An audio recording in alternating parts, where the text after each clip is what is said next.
Hello, welcome to Ken studies.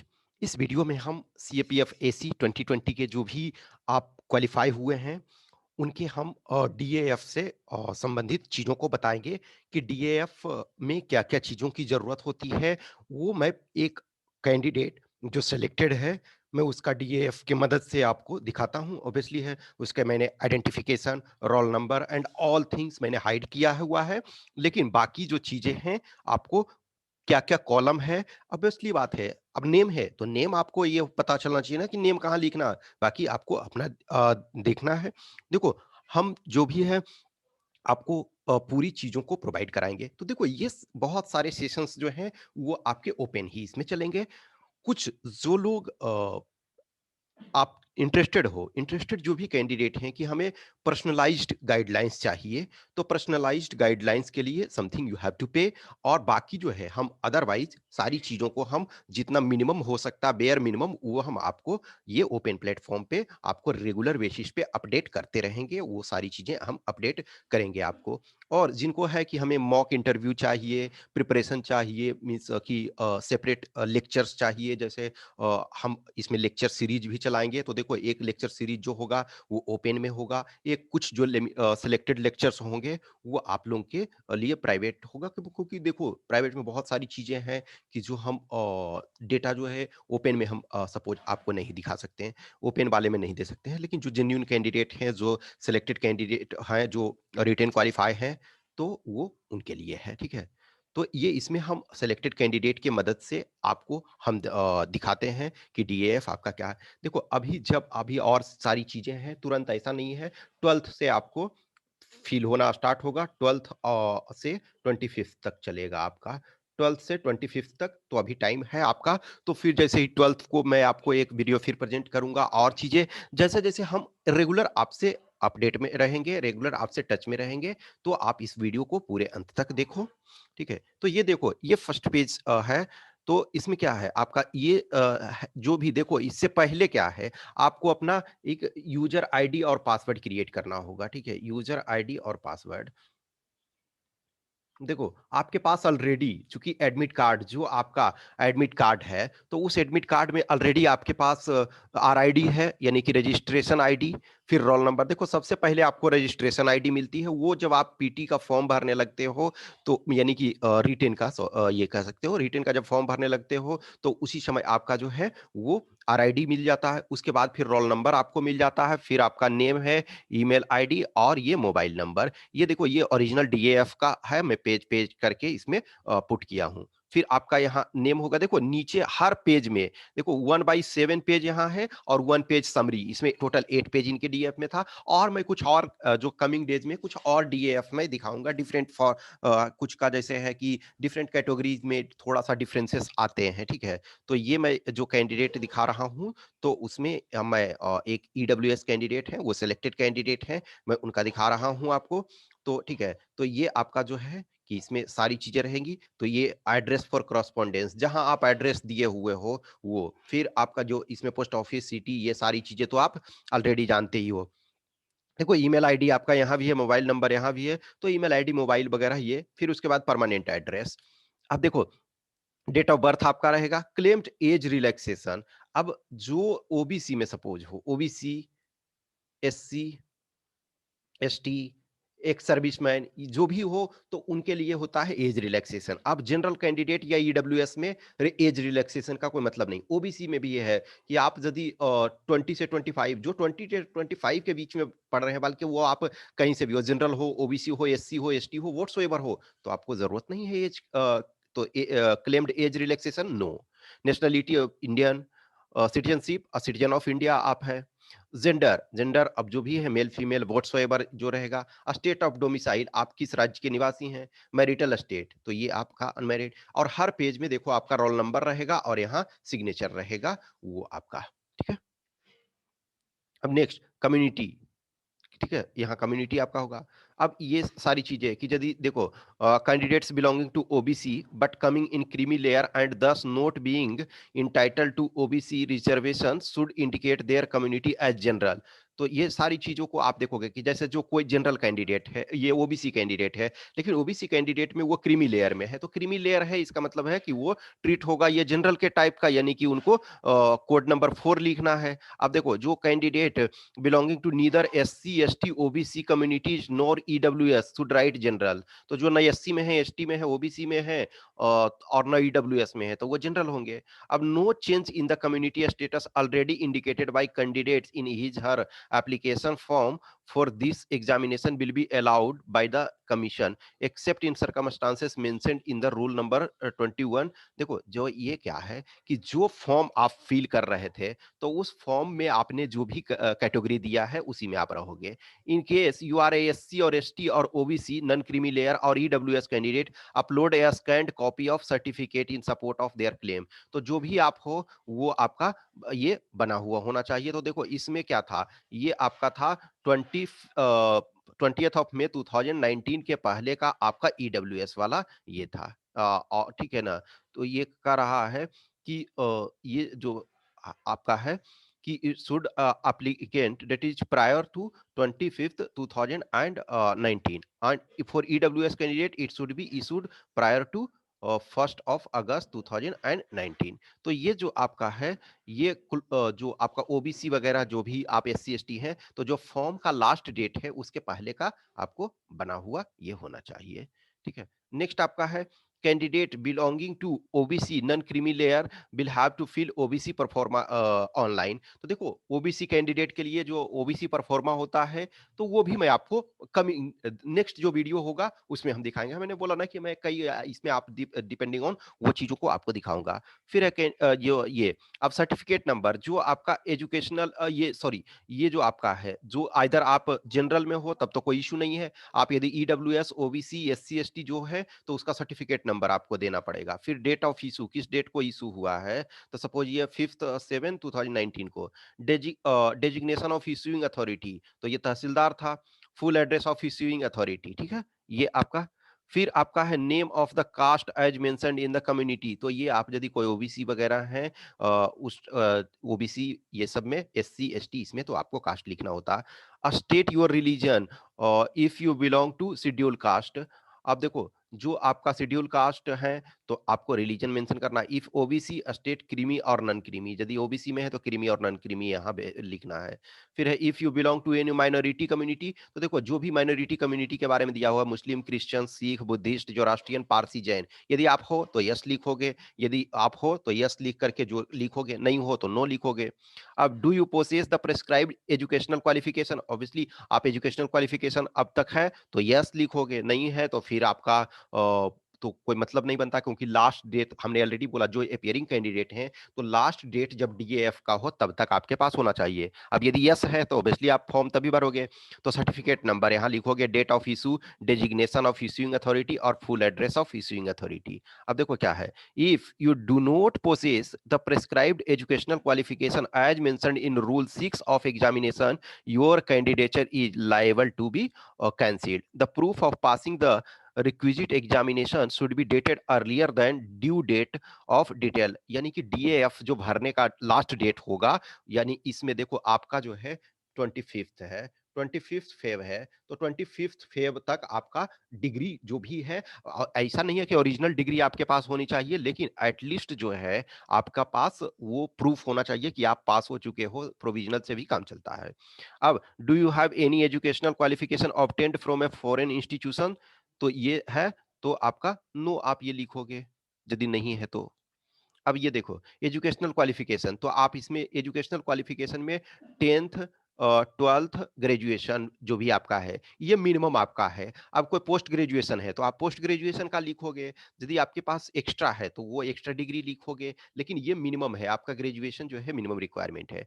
Weather you possess NCC B और C, तो ये NCC B और सी यदि आपके पास होता है तो इंटरव्यू में थोड़ा सा रिलैक्सेशन, जो भी रिलैक्सेशन इन द सेंस क्यों बोलते हैं कि जो इंटरव्यू में है आपको कंसिडरेशन उसका किया जाएगा, यदि नहीं है तो no. Are you an ex serviceman, यदि नहीं है तो no. Are you a civilian central government servant, नहीं है तो नो। अब देखो इसमें आपको प्रेफरेंस देना पड़ता है अपने चॉइस के अनुसार, जैसे इन्होंने जो है एसएसबी को फर्स्ट चॉइस दिया है, फिर देखो सेकंड चॉइस इन्होंने सीआईएसएफ को दिया है, थर्ड चॉइस इन्होंने आईटीबीपी को दिया है, फोर्थ चॉइस सीआरपीएफ को दिया है, फिफ्थ चॉइस इन्होंने बीएसएफ को दिया है। तो ये आपका अपना-अपना चॉइस होगा, जिस ढंग से जिस फोर्स में आपको जाना है, ये इसमें। अब देखो, आर यू ईवर एम्प्लॉयड? यदि एम्प्लॉयड हैं तो आपको बताना होगा, यस करोगे तो आपको डिटेल उसका देना होगा। अब प्लेस ऑफ बर्थ, आप कहाँ ये पैदा हुए हो, सारी चीज़ों को डिटेल आप दोगे। अब है कि whether you have been select और अप्लाइड फॉर यूपीएससी एग्जामिनेशन, जो भी यूपीएससी के एग्जामिनेशन को यदि आपने जो भी ये किया है, तो इसमें पहले जो भी ये किया है, तो यस आपको ये डिटेल लिखना पड़ेगा कि कौन-कौन से एग्जाम। देखो, अब कुछ में रोल नंबर में 0 इन्होंने लिखा हुआ है, यदि आपको पता नहीं है, रोल नंबर याद नहीं है, तो 0 लिख दो। यदि आपको ध्यान है कि ये रोल नंबर हमारे पास है, तो उस रोल नंबर को। अब है क्या कि आप एग्जाम में अपीयर हुए थे, तो सपोज इसमें सारे में यस यस है, तो whether you appear at the interview, तो देखो कुछ में ये है, मान के चलो इंटरव्यू में यस, ये यस, तो जहां आप अपीयर हुए हैं वहां यस लिखोगे इंटरव्यू में, और नहीं अपीयर हुए हो तो आप नो लिखोगे। वेदर यू वेयर रिकमेंडेड, अब नो नो नो, अब रिकमेंडेड ये होते तो इसमें नहीं भरते। अब कुछ हाँ ये चीजें हैं कि मान के चलो कि इस वजह से कि सपोज कोई आप इससे लोअर पोस्ट में आप अपॉइंट हुए हैं, तो फिर भी आप ये रिकमेंड होने के बावजूद भी आप उसमें इसको भर सकते हैं। तो have you ever devoured by any public service commission, SSC or SSC, from any of their examination or selection? तो नो। यदि आप हुए हैं तो आपको डिटेल देना पड़ेगा। नेम ऑफ योर फादर आपको करना है, नेम ऑफ योर मदर लिखना है, nationality of father, nationality of mother. अब फादर्स प्रोफेशन, तो फादर्स प्रोफेशन आपको लिखना है। मदर्स प्रोफेशन, तो मदर्स प्रोफेशन देखो, मदर प्रोफेशन यदि कुछ नहीं करती है तो हाउसवाइफ लिखोगे। नेक्स्ट है, if your father is in service the post, यदि सर्विस में है तो उनका पोस्ट लिखना। मदर यदि सर्विस में है तो उनका पोस्ट लिखना है। तो मदर मान के चलो जो भी है तो हाउसवाइफ यदि है। अब एनुअल इनकम आपका फादर का बताना है, मदर का बताना है। आप स्टेट, जो जिस स्टेट से आपके फादर ओरिजिनली बिलोंग करते हैं, और डिस्ट्रिक्ट, ठीक है, तो ये लिखना है आपको। नेक्स्ट आपका जो है सेम चीज है, मदर के लिए आपको लिखना है। ठीक है, तो मदर के लिए किस स्टेट से बिलोंग करते हैं, किस डिस्ट्रिक्ट से। अब फादर का प्रेजेंट पोस्टल एड्रेस और मदर का प्रेजेंट पोस्टल एड्रेस, ठीक है। अब है कि वेदर योर फैमिली ओन्स और possess any of the following asset. अब देखो ई जो है कि आइदर ये क्राइटेरिया यदि है तो आप ईडब्ल्यूएस में नहीं आओगे, यदि कोई भी फॉलो कर रहे हो, तो इन्होंने नो लिखा तो इसका मतलब फॉलो। अब देखो 5 एकड़ of agricultural land and above, तो यदि है तो आप नहीं आओगे। Residential flat of 1000 square feet and above, residential plot of 1000 square yards and above in notified municipalities, residential plot of 2000 square yards and above in area other than notified municipalities, तो no आप ये किया। अब देखो एक language में होता है, तो लैंग्वेज में आपका जो है कि which language including Indian language. अब देखो यही यहाँ जो है इंक्लूडिंग आपका इंडियन लैंग्वेज, तो आपको इंग्लिश हिंदी इसमें ध्यान रखना कि कुछ लोग सिर्फ हिंदी लिख देते हैं, तो आप इंग्लिश तो जानते ही हो ना। कह रहा है कि इंक्लूडिंग इंडियन लैंग्वेज, तो आप हिंदी इंग्लिश जो भी आप जैसे जानते हो जिसमें है। अब एग्जामिनेशन पास की इसका मतलब है कि किस एग्जाम के लेवल में आपने उसको पास किया है, यानी कि किस एग्जाम लेवल में। सपोज आपने हिंदी है, हिंदी +2 तक पढ़ा है, या ग्रेजुएशन तक पढ़ा है, या फिर इंग्लिश है। मान के चलो किसी ने संस्कृत पढ़ा हो, किसी ने कन्नड़ पढ़ा हो, तेलुगु पढ़ा हो, तमिल पढ़ा हो, मलयालम, व्हाटसोएवर। अब देखो ये जो है आपका प्राइज मेडल ये सब यदि कुछ है तो आपको लिखना है। मान के चलो इन्होंने कुछ नहीं लिखा, इसका मतलब नहीं मिला है कहीं प्राइज मेडल, स्कॉलरशिप एटसेट्रा। अब है team games sports NCC etcetera, जो भी कुछ है, तो बैडमिंटन डबल्स ये खेलते हैं मान के चलो। अब जो है पोजीशंस ऑफ ये distinct leadership held in the school और कॉलेज, तो ये क्या है, coordination of technovation and annual sports, ठीक है। अब एक्स्ट्रा क्यूरिकुलर एक्टिविटीज, तो ये इंटरेस्टेड इन सिंगिंग और रिसेंट सॉन्ग, तो ये आपको देखो इसमें क्या है कि आपके पास क्या इंटरेस्ट है, वो उस पॉइंट ऑफ व्यू से इंटरेस्ट वगैरह। और जिसको जिसको डाउट होगा, तो जो भी कैंडिडेट होंगे वो उनको मैं तो ऑलरेडी बता रहा हूँ कि मैं उनको प्रॉपर तरीका से गाइडलाइंस वो प्रोवाइड कराऊंगा ही। अब ये देखो आप कितनी बार जो इस अटेम्प्ट को मिला करके, जैसे आप लोग 2020 में जाओगे, तो 2020 वाले में है, तो 2020 को अटेम्प्ट को मिलाकर के कितनी बार एपियर हुए हो असिस्टेंट कमांडेंट एग्जामिनेशन में। यदि ये फर्स्ट टाइम एपियर 2020 में हुए थे तो 1 लिखोगे, सेकंड टाइम हुए तो 2 लिखोगे, थर्ड टाइम हुए थे तो 3 लिखोगे, तो इन्होंने 3 लिखा है यानी कि थर्ड टाइम। तो ये देखो 2017, 18, 19 ये तीनों में ये अपियर हुए। फिर उसके बाद have you ever accepted allocation to a service post on the basis of central arm police force AC examination, तो ये नो। देखो अब ये यस यहाँ लीक हो गया। कुछ कैंडिडेट का डाउट था ना कि जो कैंडिडेट ऑलरेडी सेलेक्टेड हैं, तो यदि आपका क्या है एलोकेशन टू ए सर्विस और पोस्ट, अब यदि क्या है कि इसमें उस अनुसार देखा जाए तो अभी आपने एक्सेप्ट एलोकेशन सर्विस एलोकेशन नहीं किया है, लेकिन आप एग्जामिनेशन जो है वो तो आप क्वालिफाई कर चुके हो। तो इट्स बेटर, जैसे जो नो आप लिखोगे, जो 2000 आपके 19 में क्वालिफाई हो गए हैं ऑलरेडी, तो 2020 में उनको करने भरने की जरूरत नहीं है, क्योंकि आप ऑलरेडी कोई भी सीनियरिटी में रहेगा ना, जूनियर आप नहीं बनना चाहोगे ना, तो उसका कोई मतलब ही नहीं है।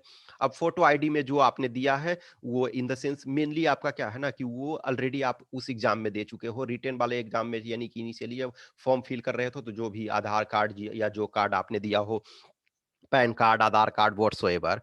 अब देखो list of scanned copy uploaded by candidate, तो देखो certificate of age, certificate of age के लिए 10th का लेते हैं। Certificate in support of claim to belong to scheduled caste, scheduled tribes, other backward class economically, EWS, whichever applicable, जो भी आपका होता। फिर सर्टिफिकेट ऑफ एजुकेशनल क्वालिफिकेशन, जो आपका एजुकेशनल क्वालिफिकेशन है उसके ये सपोर्ट में, ठीक है। अब इसमें देखो जो भी है एक सर्टिफिकेट ऑफ एजुकेशनल क्वालिफिकेशन, इसमें 10th का जरूरत होता है और इसमें आपका ग्रेजुएशन चूंकि मिनिमम रिक्वायरमेंट है। फिर उसके बाद जो है एज। अब फिर एक आपको जो भी है ऑलरेडी आपके पास एक जो आईडी प्रूफ है, तो ये मेनली अब जैसे सपोज आपके पास कोई एक्स्ट्रा चीजें हैं, कोई जॉब में थे, तो उन्हें एनओसी प्रोड्यूस करने का आएगा, या फिर एनओसी का जो भी है व्हाट्सएवर आपको प्रेजेंट करना एक्चुअल में पड़ेगा। जो वहाँ पे एक एनओसी आपने फॉर्म भरने वक्त दिया होगा, तो वो आपको प्रेजेंट मेनली शायद इंटरव्यू में ये उसकी जरूरत होगी, ठीक है।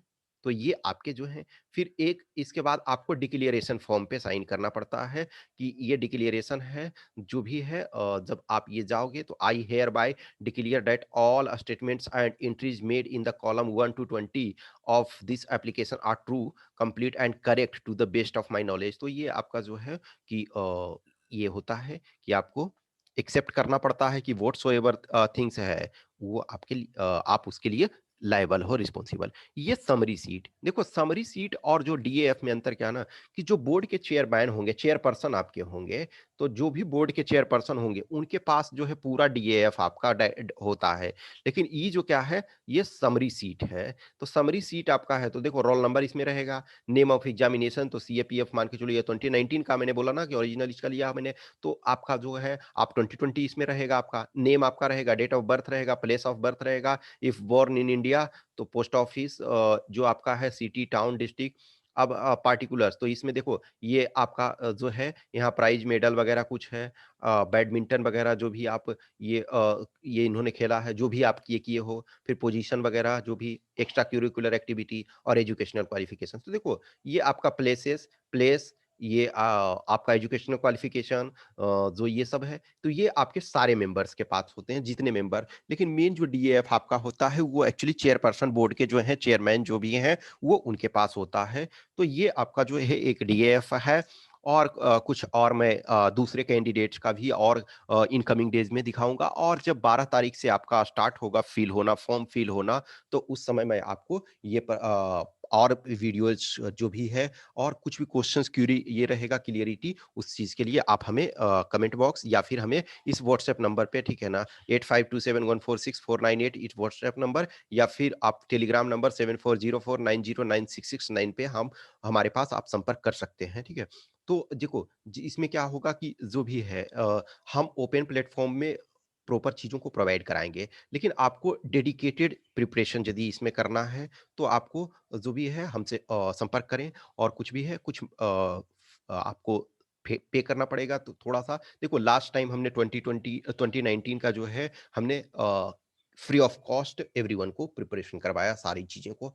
लेकिन हम इसमें भी आपको फ्री ऐसा नहीं है कि मैं ये, लेकिन जैसे इसमें हम मॉक आपको करवाएँगे, ठीक है ना? मॉक इंटरव्यू करवाएँगे, फिर हम लेक्चर आपको ओपन में भी रहेगा और कुछ प्राइवेट भी रहेगा। तो एक तरह से जो ओपन है वो सबके लिए, उसमें कोई इश्यू नहीं है। तो आप हेल्प लेने के लिए हमारे से तैयार रहिए। हेल्प आप लीजिए कुछ भी जो भी आपको इश्यू होता है। लेकिन आप चाहते हैं डेडिकेटेड एक प्रॉपर तरीके से, तो उसके लिए कुछ आपको वो पे करने पड़ेंगे, तो मैं उसमें आपको आखिरी तक ये आपके साथ हूँ, ठीक है? और जो भी क्वेश्चन्स क्यूरी है आप हमें बताएँ। प्लीज़ रिक्वेस्ट है कि ऐसे डायरेक्ट कॉल मत करें, जो भी आप मैसेज कर दें। यदि कुछ इश्यू रहता है तो मैं आपको टाइम दूँगा, क्योंकि देखो, अब बात इस वजह से मैं मना करता हूँ कि अब मैं कभी सपोज़ वीडियो रिकॉर्ड कर रहा हूँ या फिर कुछ और कर रहा हूँ। ऐसा नहीं है ना कि बहुत सारे काम भी तो करने पड़ते हैं, सिर्फ़ आपसे बात करना ये होता तो मैं कोई इश्यू नहीं होता। लेकिन हमें और भी चीज़ें करनी पड़ती है। तो जैसे देखो, मैसेज का है, मैं जब भी देखता हूँ, वो मैं रिप्लाई कर देता हूँ और एज़ सून एज़ पॉसिबल मैं ये करता हूँ, ठीक है? तो आगे बने रहें और कुछ भी क्वेश्चन्स क्यूरी है तो बताएँ और मैं डिटेल आपको गाइड करता रहूँगा। Okay, thank you.